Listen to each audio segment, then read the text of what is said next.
TS EAMCET టీజీఈఏపీ set 2025కి సంబంధించి normalisation తర్వాత students అందరికీ కూడా మార్క్స్ అనేది యాడ్ చేస్తారా? కొంతమంది చూసుకున్నట్టయితే 10 నుండి 15 మార్కులు, అదేవిధంగా మరికొంతమంది చూసుకున్నట్టయితే 5 నుండి 10 మార్కులు స్టూడెంట్స్కి యాడ్ కావచ్చని చెప్తున్నారు. దీనికి సంబంధించి క్లారిటీ ఇవ్వమని కొంతమంది స్టూడెంట్స్ అయితే నాకు అడగడం అయితే జరుగుతుంది. సో ముందుగా ఈ వీడియోలో ఒకసారి నేను మార్క్స్ అనేవి యాడ్ అవుతాయా లేదా, అసలు నార్మలైజేషన్ ప్రాసెస్ అంటే ఏంటనేది క్లియర్గా చూపించడం అయితే జరుగుతుంది. నేను లాస్ట్ ఇయర్ కూడా నార్మలైజేషన్ ప్రాసెస్కి సంబంధించి క్లియర్గా ఎక్స్ప్లెయిన్ అయితే చేయడం అయితే జరిగింది. సో ఫస్ట్ ఆఫ్ ఆల్ ఇక్కడ చూడొచ్చు, నార్మలైజేషన్ ప్రాసెస్ అంటే ఏంటంటే ముందుగా మనకు ఎంసెట్ ఎగ్జామ్ అనేది మనకు 3 days ఇంజనీరింగ్ స్ట్రీమ్కి సంబంధించి 3 days, అదేవిధంగా అగ్రికల్చర్ స్ట్రీమ్కి సంబంధించి 2 days 4 సెషన్స్లో కండక్ట్ చేస్తారు కాబట్టి సో వాటికి సంబంధించి ఎవ్రీ సెషన్స్లో పేపర్ అనేది ఒకేలా రావడం అయితే జరగదు. కొందరికి ఇప్పుడు మార్నింగ్ పేపర్ అనేది ఈజీ రావచ్చు, ఆఫ్టర్నూన్ పేపర్ అనేది హార్డ్ రావచ్చు, నెక్స్ట్ డే హార్డ్ రావచ్చు. ఈ విధంగా పేపర్ అనేది కొందరికి డిఫికల్ట్గా, అదేవిధంగా కొందరికి ఈజీగా ఉండొచ్చు, కొందరికి మోడరేట్గా ఉండొచ్చు. పేపర్ అనేది ఏ విధంగా ఉన్నా సరే మార్క్స్ అనేది అందరికీ కరెక్ట్గా ఇవ్వాలన్న ఉద్దేశంతో నార్మలైజేషన్ ప్రాసెస్ అనేది చేయడం అయితే జరుగుతుంది.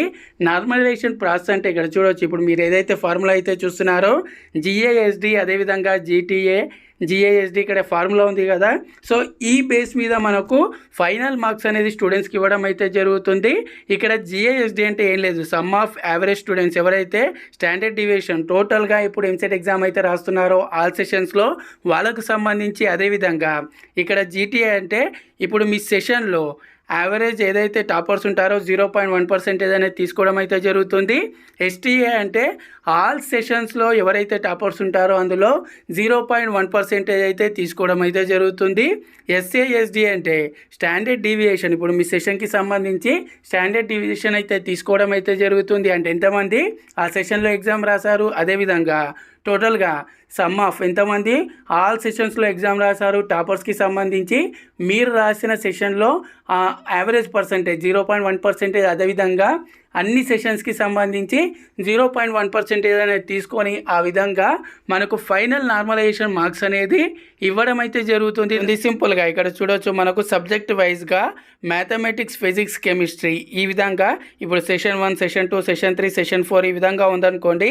ఇక్కడ టోటల్ సెషన్స్కి సంబంధించి ఇక్కడ టాపర్స్కి సంబంధించి 0.1 గ్లోబల్ యావరేజ్ స్టాండర్డ్ డీవియేషన్, అలాగే ఇక్కడ ఏదైతే టోటల్ యావరేజ్ అనేది ఈ విధంగా తీయడం అయితే జరుగుతుంది. సబ్జెక్ట్ వైజ్గా ఇక్కడ మనకు నార్మలైజేషన్ ప్రాసెస్ అయితే ఉంటుంది. ఎందుకంటే ఇప్పుడు సెషన్ 1లో సబ్జెక్ట్ వైజ్గా చూసుకున్నట్టయితే మ్యాథమెటిక్స్ అనేది ఈజీ రావచ్చు, ఫిజిక్స్ అనేది హార్డ్ రావచ్చు, కెమిస్ట్రీ అనేది ఈజీ రావచ్చు. సెషన్ 2లో చూసుకున్నట్టయితే పేపర్ అంతా కూడా ఈజీ, హార్డ్ ఈ విధంగా ఉండకపోయినా సరే సబ్జెక్ట్ వైజ్గా ఇప్పుడు కెమిస్ట్రీ సెషన్ 2లో కెమిస్ట్రీ అనేది హార్డ్ రావచ్చు, మ్యాథమెటిక్స్ అనేది ఈజీ రావచ్చు. కాబట్టి సబ్జెక్ట్ వైజ్గా మనకు నార్మలైజేషన్ మార్క్స్ అనేది ఇవ్వడం అయితే జరుగుతుంది. ఫర్ ఎగ్జాంపుల్ ఇక్కడ మీకు ఎగ్జాంపుల్ వేరే మెన్షన్ చేయడం జరిగింది. ఇక్కడ చూడొచ్చు, సెషన్ 1లో నార్మలైజేషన్ తర్వాత వాళ్ళు ఇప్పుడు యాక్చువల్ మార్క్స్ ఏంటి, నార్మలైజేషన్ తర్వాత ఎన్ని మార్క్స్ వచ్చాయని చూసుకున్నట్టయితే ఇక్కడ క్యాండిడేట్ C1 తీసుకోండి ఎగ్జాంపుల్గా, వీళ్ళకి వచ్చిన యాక్చువల్ మార్క్స్ వచ్చేసి 0 వచ్చినట్టయితే నార్మలైజేషన్ తర్వాత అది -4.6లోకి అయితే వెళ్ళడం అయితే జరిగింది.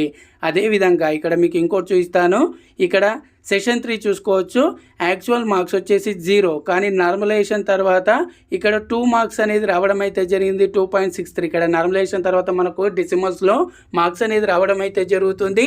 ఈ విధంగా నార్మలైజేషన్ తర్వాత కొందరికి మార్క్స్ అనేది యాడ్ కావచ్చు, అదేవిధంగా మరికొందరికి మార్క్స్ అనేది తగ్గొచ్చు. ప్రతి ఒక్కరికి కూడా 100% 10 నుండి 15 మార్కులు యాడ్ అవుతాయని అయితే ఎవరు కూడా అనుకోవద్దు. డిఫికల్ట్ పేపర్ని బట్టి, అదేవిధంగా ఈజీ పేపర్ని బట్టి ఈ విధంగా ఇప్పుడు మీకు వచ్చిన మార్క్స్లో ఖచ్చితంగా మార్పు అయితే ఉంటుంది. ఈ వీడియో అనేది మీకు యూస్ఫుల్గా అనిపిస్తే తప్పకుండా లైక్ చేయండి. ఛానల్ని ఇంకా సబ్స్క్రైబ్ చేసుకున్నట్టయితే ఛానల్ని తప్పకుండా సబ్స్క్రైబ్ చేసుకోండి. Thanks for watching. జై హింద్.